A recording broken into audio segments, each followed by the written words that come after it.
Inside Xbox traveled to Treyarch Studios' home to the paranormal nexus leads to the unexplained influx of Nazi zombies on Xbox Live.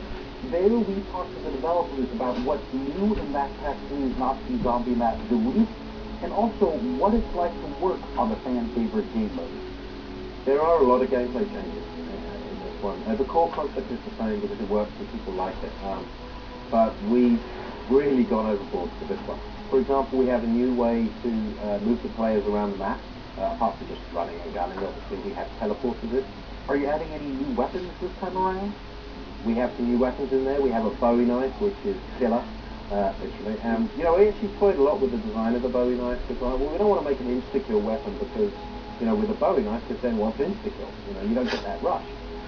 So we kept it very powerful. When you get this weapon, I mean, for instance, internally, it's the first thing you get because it really changes what you're able to do when you get overwhelmed.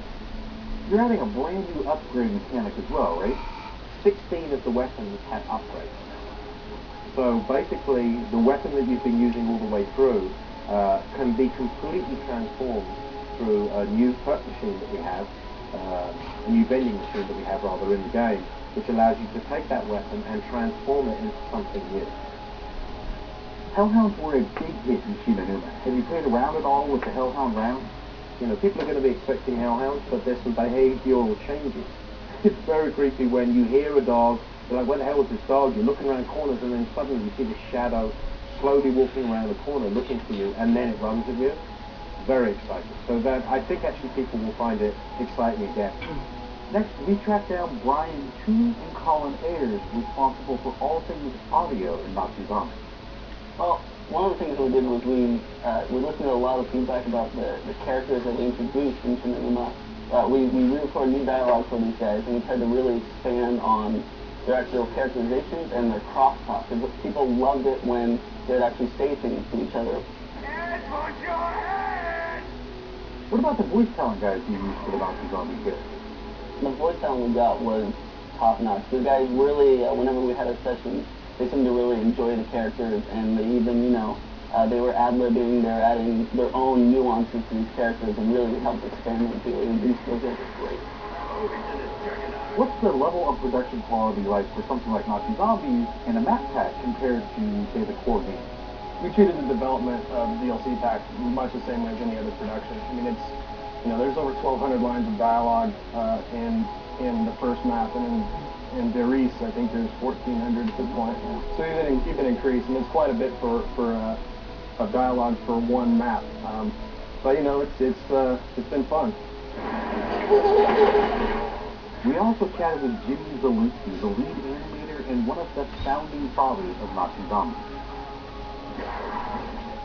Early on in Zombies development, it was really fun working on the anime because it wasn't very pose-based. There was not a lot of restrictions on what we can or cannot do. There wasn't a predefined AI behavior for it, so we really got to, you know, do whatever we wanted. And what, from an animation standpoint, will we see in Derice that we haven't seen before?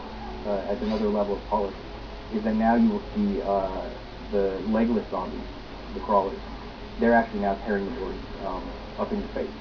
So they're actually leaping up and grabbing a specific board. You have an opportunity to shoot them as they kind of pull the board down.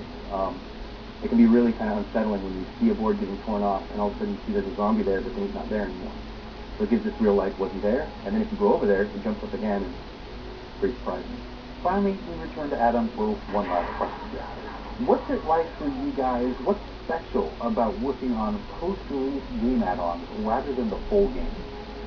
It's so much fun, obviously, to create a game that we're very proud of, but also to be able to directly respond to the people who buy the game. I know we keep mentioning that over and over again, but it feels great as a developer to put something out there that you know someone's going to pick it up and go, hey, I wanted that, and it's in the game. It feels wonderful to do that.